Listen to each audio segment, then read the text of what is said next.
The quality of the independent watchmakers today is something that has me very excited for the future of watchmaking.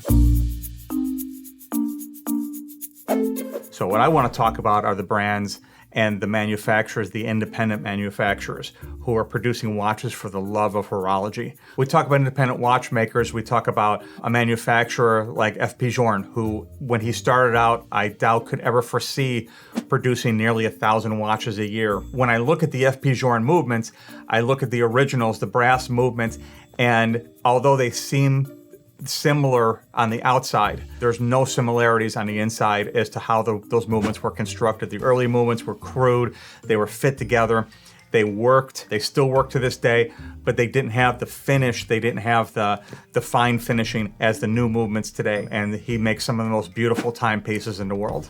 I wouldn't have thought 25 or 30 years ago, Journe would have envisioned producing nearly 1,000 watches a year. We have manufacturers making less than 100 watches a year.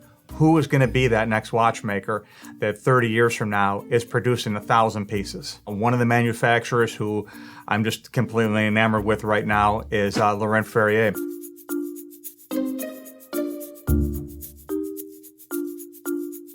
They're actually using a technology that was designed by Louis Breguet, which is the natural escapement.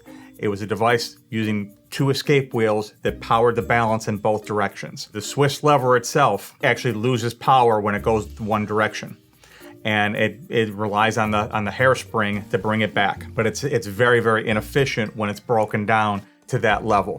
Where the natural escapement, it actually has 2 escape wheels that'll actually power the hairspring in both directions. Because the natural escapement has 2 escape wheels and will drive the balance in both directions, it needs a quarter of the power that a Swiss lever escapement does because of the inefficiency. It also led to different advancements in the watch itself.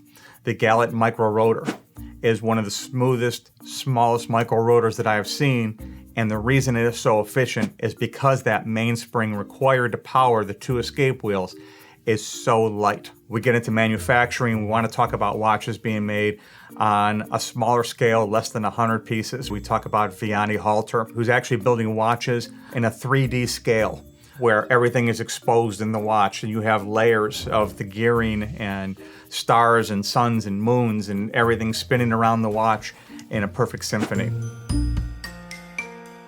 I've seen early examples of his work, and it was very, very crude, to the point where the watches functioned, but they have to be completely retrofit every couple of years because the technology makes it easier to take that idea of what the watchmaker has and actually be able to manufacture the components for it. Some of the pieces that he is creating right now are a symphony of components that work together and producing some of the most exquisite timepieces.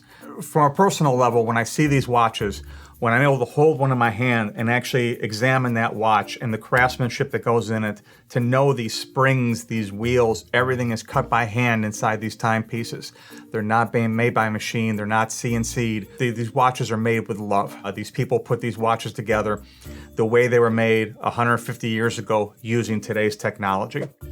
I'm Michael Michaels, and that's my take on independent watchmakers and the rising stars in watchmaking.